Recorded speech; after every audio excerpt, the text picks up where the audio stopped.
noite, meus queridos irmãos e irmãs. Estamos felizes em darmos início a mais um Evangelho no Lar. Programa elaborado e apresentado pelos estudantes do curso online do Lar Ismael. Sejam todos bem-vindos. Jesus possa envolver a cada um de vocês em seus lares em muita luz, paz e alegria. Aqueles que quiserem, coloquem um copinho ou uma garrafinha com a água para ser fluidificada pelos amigos espirituais. Dando início ao Evangelho de hoje, vamos convidar nosso irmão Irandir, que fará a leitura de harmonização e prece inicial. Boa noite a todos. Do livro Pão Nosso, pelo Espírito Emmanuel, O Grande Futuro. Mas agora o meu reino não é daqui. Jesus, João, capítulo 18, versículo 36. Desde os primórdios do cristianismo, observamos aprendizes que se retiram deliberadamente do mundo, alegando que o reino do Senhor não pertence à terra. Ajoelham-se por tempo indeterminado nas casas de adoração e acreditam efetuar na fuga a realização da santidade. Muitos cruzam os braços à frente dos serviços de regeneração e, quando interrogados, expressam revolta pelos quadros chocantes que a experiência terrena lhes oferece, reportando-se ao Cristo diante de Pilatos, quando o mestre asseverou que o seu reino ainda não se instalara nos círculos da luta humana. No entanto, é justo ponderar que o Cristo não deserdou o planeta. A palavra dele não afiançou a negação absoluta da felicidade celeste para a Terra, mas apenas definiu a paisagem então existente, sem esquecer a esperança no porvir.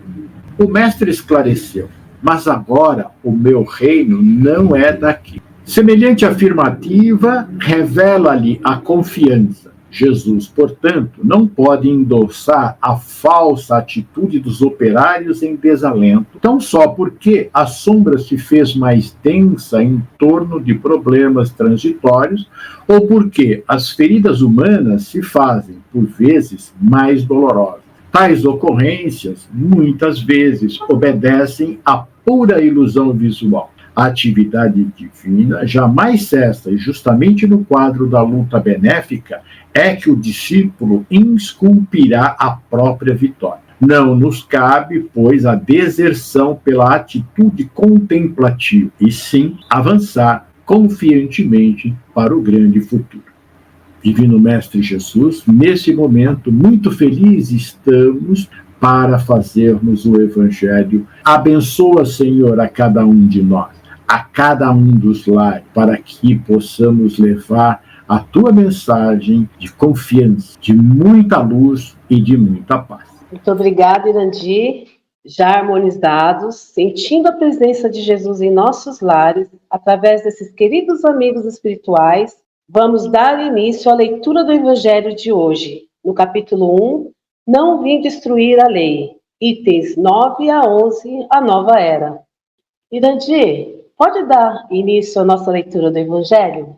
Vamos lá, Nádia. Deus é único e Moisés é o Espírito que ele enviou em missão para torná-lo conhecido, não só dos hebreus, como também dos povos pagãos. O povo hebreu foi um instrumento de que se serviu Deus para se revelar por Moisés e pelos profetas. E as vicissitudes, porque passou esse povo, ou seja, as dificuldades, destinavam-se a chamar a atenção geral e a fazer cair o véu que ocultava aos homens a divindade. Nesse pequeno trecho que eu li, nós vamos perceber que essa questão de compreender o porquê o povo hebreu é tão importante para o cristianismo é de profunda necessidade nós conhecer. Esse povo, ele era um povo nômade, e ele vivia em busca de lugares favoráveis à sobrevivência, né? Foram, por orientação de Deus a Abraão, em busca da terra prometida, Canaã. Anos depois, em decorrência da seca que atingiu aquela região, Os hebreus foram para o Egito, onde passado algum tempo, bem depois de Abraão, eles voltaram ao Egito e foram escravizados por quase 400 anos. Os egípcios, aquele povo egípcio, eles acreditavam em muitos deuses. E o povo hebreu, através da descendência de Abraão, acreditava num único. E depois de muito sofrimento, eles foram libertados da escravidão por Moisés. A religião dos hebreus, ela está baseada nos 10 mandamentos escritos por Deus nas tábuas da lei e entregue a Moisés no Monte Sinai. Os 2 traços característicos da religião dos hebreus eram o monoteísmo e o salvacionismo, isto é, a crença na vinda de um Messias ou Salvador para libertar o povo hebreu. Essa crença constitui a base do cristianismo. O que podemos aprender com o povo hebreu? Povo muito importante. A persistência e fé, porque não é fácil, né?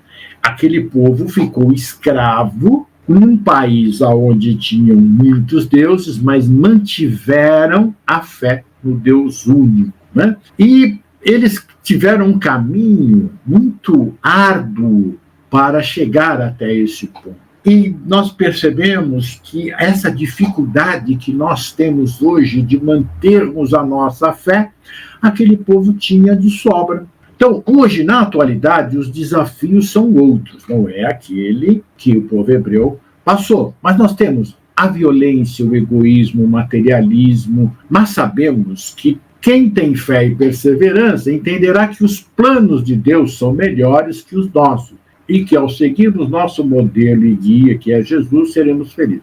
Então, é importante nós entendermos o que significa esse povo hebreu neste momento para cada um de nós. Persistência e fé. Então, Ana Mari, você pode dar continuidade na leitura do Evangelho? Lógico, meu amigo. Aliás, eu acho tão bonita essa parte que você falou de persistência e fé, que eu acho que seria a base para a gente passar pelos nossos problemas, né? Eu tento aprender, estou dando continuidade. Estou lendo a parte agora em que diz: os mandamentos de Deus, dados por intermédio de Moisés, contêm o germen da mais ampla moral cristã. Os comentários da Bíblia, porém, restringem-lhe o sentido, porque, praticada em toda a sua pureza, não a teriam então compreendido. Mas nem por isso os 10 mandamentos de Deus deixavam de ser como um portal brilhante, qual farol destinado a clarear a estrada que a humanidade tinha que percorrer. Bem, analisando, né, esse trecho que eu acabei de ler, eu posso dizer, né, com certeza, que Moisés recebeu uma das mais importantes missões que o mundo precisava para começar a mudança. Ele recebeu as novas leis, os 10 mandamentos, que serviriam de base para melhor viver e regulamentar a fé. Os 10 mandamentos começaram a exercer influência na moral existente na época. Serviram de exercício para melhorar a moral do povo, mesmo ele não tendo consciência que esse trabalho estava sendo feito. No caso, começando, né? Eles dão a direção para onde precisamos ir e, para isso, melhorar, nos educar. Começam, com isso, a clarear a mente do povo para a lei maior, que era amar a Deus, um Deus único, sobre todas as coisas. Neste momento, os mandamentos da lei de Deus diziam o que não podiam fazer, pois era o que o povo conseguia entender na época. Os 10 mandamentos de Deus. Eu vou elencar eles. Primeiro, não terás outros deuses além de mim.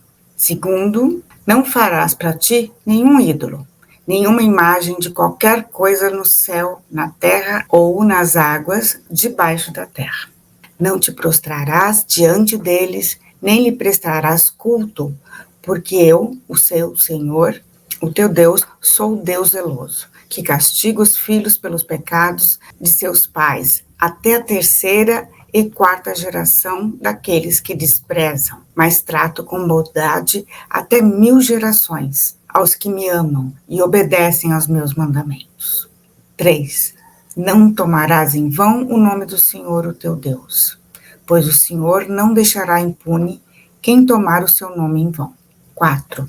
Lembra-te do dia de sábado para santificá-lo. Trabalharás 6 dias e neles farás todos os teus trabalhos. Mas o 7º dia é o sábado, dedicado ao Senhor, o teu Deus. Nesse dia não farás trabalho algum, nem tu e nem teus filhos ou filhas, nem teus servos ou servas, nem teus animais, nem os estrangeiros que morarem em tuas cidades. Pois em 6 dias o Senhor fez os céus e a terra, o mar e tudo que existe nele, mas no 7º dia descansou. Portanto, o Senhor abençoou o 7º dia e o santificou.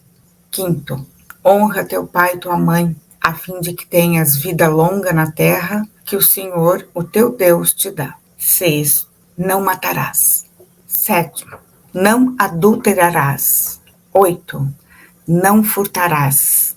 9º, não darás falso testemunho contra o teu próximo. 10º, não cobiçarás a casa do teu próximo. Não cobiçarás a mulher do teu próximo, nem seus servos ou servas, nem seu boi ou jumento, nem coisa alguma que lhe pertença.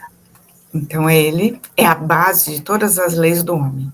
Um dia seguiremos apenas esses 10 mandamentos. Interessante, não é mesmo, Nádia? Muito, muito importante, né? Até hoje, né? Continuando a leitura do Evangelho, a moral que Moisés ensinou era apropriada ao estado de adiantamento em que se encontravam os povos que ele se propunha regenerar. Esses povos semi-selvagens, quanto ao aperfeiçoamento da alma, não teriam compreendido que se pudesse adorar a Deus de outro modo que não por meio de holocaustos, nem que se devesse perdoar a um inimigo. Notável do ponto de vista da matéria e mesmo das artes e das ciências, a inteligência deles, muito atrasada, se achava em moralidade e não se houvera convertido sob o império de uma religião inteiramente espiritual. Era necessária uma representação semimaterial, qual a que apresentava então a religião hebraica. Os holocaustos lhe falavam aos sentidos do mesmo passo que a ideia de Deus lhes falava ao espírito. Comentando esse pequeno texto que eu li, como já foi dito, Moisés veio para consolidar no povo hebreu a ideia do Deus único e apresentar a sua lei. Como o próprio texto diz, era um povo semi-selvagem e não conseguia entender nada sobre a moralidade. Sua vida era pautada nos sentidos e sensações. Por isso, para adorar a Deus, necessitavam de apresentar sacrifícios a Ele. Era e é uma troca. Esse é o estado de evolução daquele povo. Embora já houvesse atingido o estado de desenvolvimento nas artes e nas ciências, não conseguiam entender que para se chegar a Deus, não há necessidade de sacrificar animais em sua homenagem. Jesus disse que Deus queria obediência, não sacrifício, mas não foi contra a prática dele, visto que o povo não estava pronto para uma mudança tão drástica. Vejamos que Deus nos dá o alimento de acordo com a nossa compreensão. Não violenta-nos, exigindo o que não podemos ainda dar.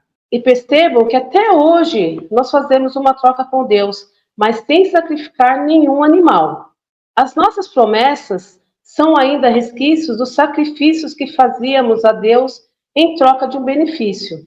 Sabemos hoje que Ele nos dá todas as oportunidades e as ferramentas para nos melhorarmos sem a necessidade de troca e que vamos obter todos os benefícios que almejarmos cumprindo a sua lei pelo nosso esforço e sacrifício. O holocausto hoje do verdadeiro cristão é a sua mudança de pensamentos e atos. Essa transformação moral deve ser o único sacrifício que devemos fazer. Aos poucos, vamos deixando de lado os hábitos ainda arraigados em cada um de nós, vindo do nosso passado longínquo. Ondina, você pode dar sequência ao nosso evangelho? Obrigada, Nádia. Boa noite a todos. Então, vamos continuar aqui. O Cristo foi o iniciador da mais pura, da mais sublime moral, da moral evangélico-cristã, que há de renovar o mundo, aproximar os homens e torná-los irmãos, que há de fazer brotar de todos os corações a caridade e o amor do próximo, e estabelecer entre os humanos uma solidariedade comum, de uma perfeita moral, enfim, que há de transformar a Terra, tornando-a morada de espíritos superiores aos que hoje a habitam. É a lei do progresso a que a natureza está submetida, que se cumpre, e o Espiritismo é a alavanca de que Deus se utiliza para fazer que a humanidade avance. Então eu vou fazer um comentário sobre esse trecho.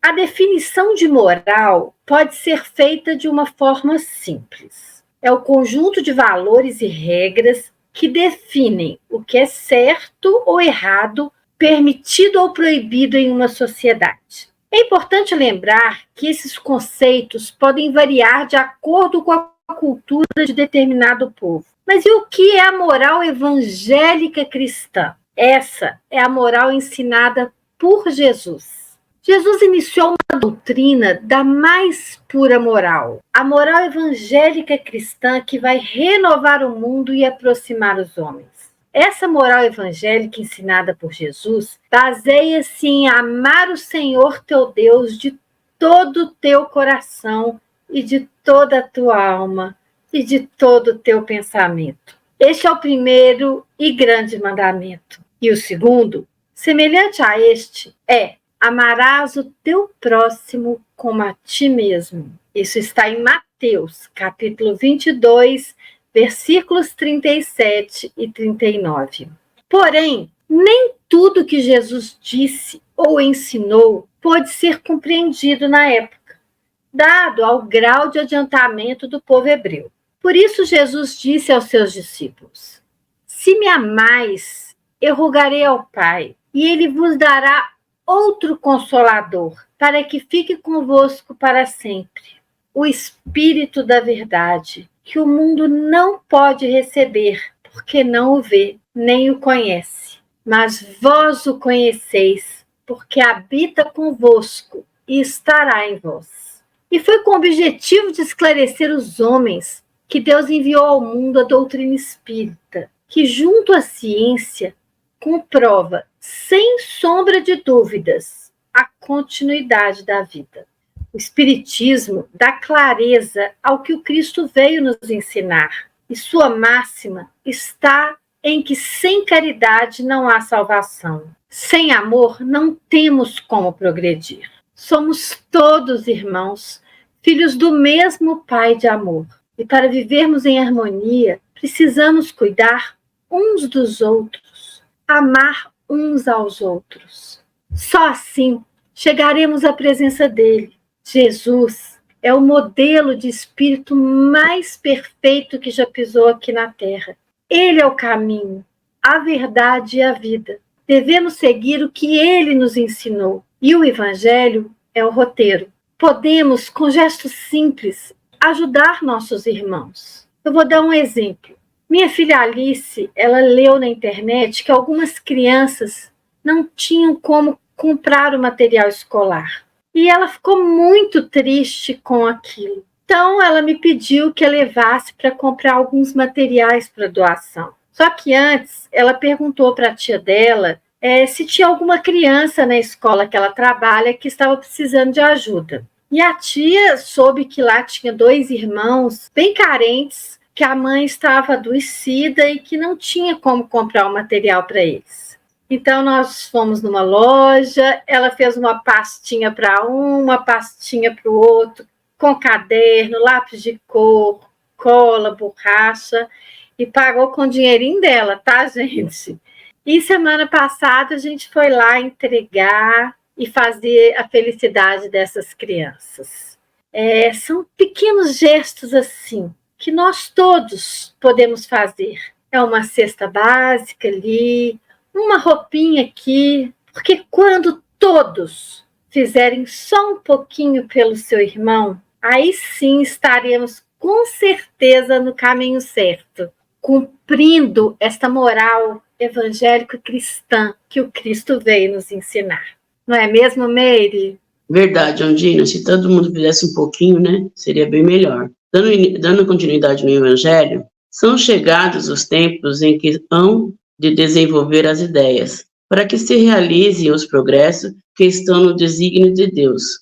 Têm elas de seguir a mesma rota que percorrerem as ideias de liberdade, suas precursoras. Não, aquelas ideias precisam, para atingirem a maturidade, de abalos e discussões, a fim de que atraiam a atenção das massas. Uma vez que isso conseguido, a beleza e a santidade da moral tocarão os espíritos, que então abraçarão uma ciência que lhe dá a chave da vida futura e descerra as portas da felicidade eterna. Moisés abriu o caminho, Jesus continuou a obra, o Espiritismo a concluirá, o Espírito Israelita. Mulhouse, 1861. Eu fiz umas anotações aqui sobre o meu entendimento, o que eu entendi sobre esse trecho. Estamos em tempos de muita tecnologia e evolução, e mesmo com tanta tecnologia e ideias, precisamos de trabalho e haverá muita luta para conseguir mudar a nossa cabeça e de todas as pessoas para que saiamos do caminho das coisas fúteis e banais e passamos ao caminho verdadeiro que nos mostrou Jesus, o do amor, a humildade, a caridade e o perdão para com o próximo, sem olhar a quem, seja quem for. O texto acima ainda fala sobre maturidade espiritual, porém a mesma não é algo que se alcança pelo conhecimento teórico. Ela é um fruto de um coração cheio de fome e sede de Jesus. Viver dessa forma é o desejo de Jesus, é o estágio que todos nós, irmãos, deveremos alcançar. Entretanto, muitos não conseguem chegar até ele. O orgulho, a falta de interesse e a falta de compromisso são alguns dos fatores que tornam a maturidade um alvo distante. Porém, não é por conta da dificuldade que devemos desistir de percorrer os caminhos de Jesus. Precisamos nos esforçar para atingir esse objetivo de ser feliz amando uns aos outros. Vamos discutir conosco mesmo as ideias trazidas por Jesus e seus mensageiros de luz. Estudar detidamente o comportamento de Francisco de Assis. Sua história é o amor em movimento que precisamos praticar, dentre outros espíritos maravilhosos que vieram nos ensinar a amar. Quando começarmos a praticar essa lei de amor, todos vão perceber e a mensagem de Jesus começará então a ser discutida e vivida dentro do nosso lar. Depois, dentro do nosso círculo de amizade, nas escolas, na faculdade, no trabalho e na vida social, alargando o nosso horizonte e dos nossos irmãos. Eu tenho um exemplo da caridade, né? Eu e meu marido e minha filha, antes da pandemia, resolvemos que iríamos servir comida aos moradores de rua. Tivemos as ajudas de alguns amigos com descartáveis, alimentos, e toda semana saíamos para entregar.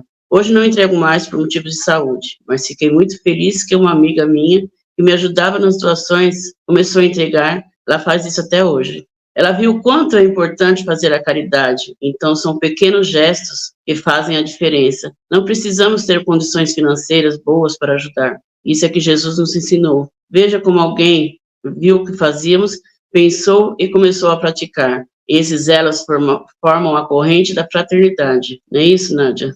É isso mesmo, com esse evangelho tão bonito de hoje, né, gente? Nossa, eu achei maravilhoso. Chegamos ao final do evangelho do nosso lar dessa semana e convido nossa irmã Ana Maris para fazer a nossa prece final. Nossa, antes da prece, queria deixar uma observação, né, desse evangelho todo, que o que é mais bonito em tudo isso, o que foi bonito nesses exemplos, é que vocês levaram a família, né, e os filhos, o que é mais importante, que a gente já começa de casa, né, trazendo a nossa família, os nossos filhos, os nossos amigos, para exercitar essa lei de amor. Nessa energia boa, né, que acabamos de ter, venho então agradecer por mais uma oportunidade de aprendizado junto aos nossos amigos espirituais, agradecer a eles por essa lição maravilhosa de hoje, por permitir que a gente aprenda e por estarmos juntos, agradecer a todos vocês que estão participando desse estudo conosco, a espiritualidade amiga, pedindo que fluidifique cada água em cada lar e que possamos nos encontrar na próxima semana. Que assim seja. Obrigada, Ana Maris. Agradecemos a todos os participantes do Evangelho e a todos vocês que estiveram nos acompanhando nesta noite em seus lares e os convidamos para estarem novamente conosco na próxima semana. Lembrando que esse programa ficará gravado no canal Lar Ismael, no YouTube. E você pode assisti-lo quando desejar e também enviar aos seus parentes e amigos. Afinal, precisamos divulgar a mensagem de Jesus. Jesus o abençoe. Até a próxima segunda-feira, às 18 horas.